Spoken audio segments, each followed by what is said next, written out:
महीने में $1 ट्रिलियन का प्रीमियम ट्रेडिंग होता है। इंडिया में टोटल मिला के 120-140। तो डेरिवेटिव जो है, जिस वक्त में बहुत उसका संचालन नहीं था, बहुत ज़्यादा चर्चा नहीं होती थी, उस वक्त आपने क्यों सोचा कि इस सेक्टर को जो है डेवलप करना चाहिए? एक तरह से 94 में हमने नवंबर 3 94 दिवाली के दिन एनएससी का इक्विटी मार्केट शुरू किया और अक्टूबर 95 तक 11 महीने के अंदर NSC became larger than BSE.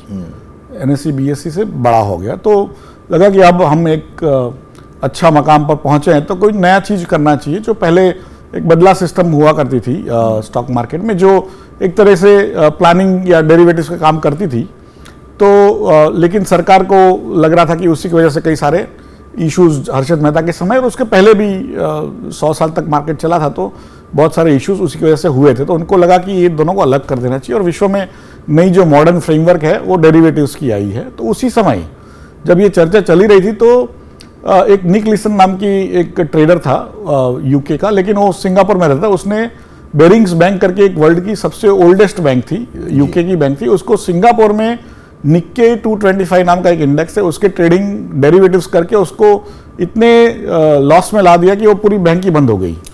तो उस समय बहुत चर्चा थी कि भाई ये डेरिवेटिव्स खतरनाक होते हैं, उसमें काम करना नहीं चाहिए। तो भी मेरे जो बॉसेस थे और जो हमारी सेबी है रेगुलेटर, उनको लगा कि ये कहीं ना कहीं तो हमें इसको अलग करना पड़ेगा, डेरिवेटिव्स पे हमें काम करना चाहिए। तो उस समय मैं इक्विटीज मार्केट चला रहा था और मुझे कहा कि आप डेरिवेटिव्स मार्केट पे भी काम करिए। तो इसलिए मैंने उस पर काम शुरू किया और आज भी, हालांकि विश्व में हम काफ़ी स्टॉक मार्केट में हमारा जो ट्रेडिंग है विश्व में दूसरा नंबर है शंघाई स्टॉक एक्सचेंज के बाद, और ओवरऑल मार्केट कैपिटलाइजेशन जो संपत्ति जो स्टॉक मार्केट दर्शाता है उसमें हमारा चौथा नंबर है विश्व में, अमेरिका, चाइना और जापान के बाद। तो हम ऑलरेडी बड़ी महासत्ता स्टॉक मार्केट में भी बन चुके हैं, उसकी ट्रेडिंग में भी बन चुके हैं, दूसरा नंबर कोई कम नहीं होता।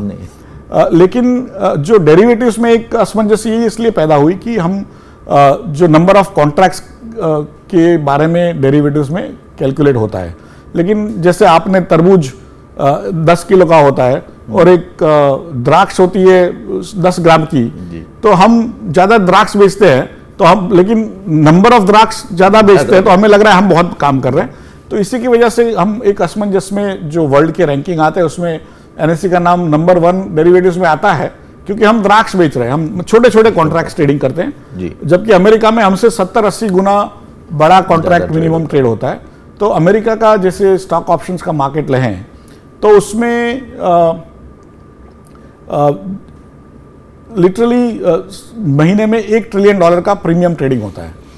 इंडिया में टोटल मिला के 120-140 बिलियन डॉलर का करीब 1/7 या 1/8 होता है। फिर भी हम चूंकि ज़्यादा नंबर ऑफ कॉन्ट्रैक्ट ट्रेड करते हैं तो हमारा नंबर ज़्यादा दिखता है, तो उसकी वजह से एक असमंजस पैदा हुई है। तो हम उसके बारे में काफ़ी सुनते भी आए और स्वाभाविक है कि स्पेक्यूलेशन या जो सट्टेबाजी जो होती है कम करनी चाहिए निवेशकों को, तो उसकी वजह से हमने आजकल जो कॉन्ट्रैक्ट साइज भी बढ़ा दी, जिससे छोटे निवेशक उसमें ट्रेडिंग करने नहीं आए और ज़्यादा से ज़्यादा निवेश स्टॉक मार्केट के जरिए कंपनियों में करें, नहीं कि डेरिवेटिव्स में करें।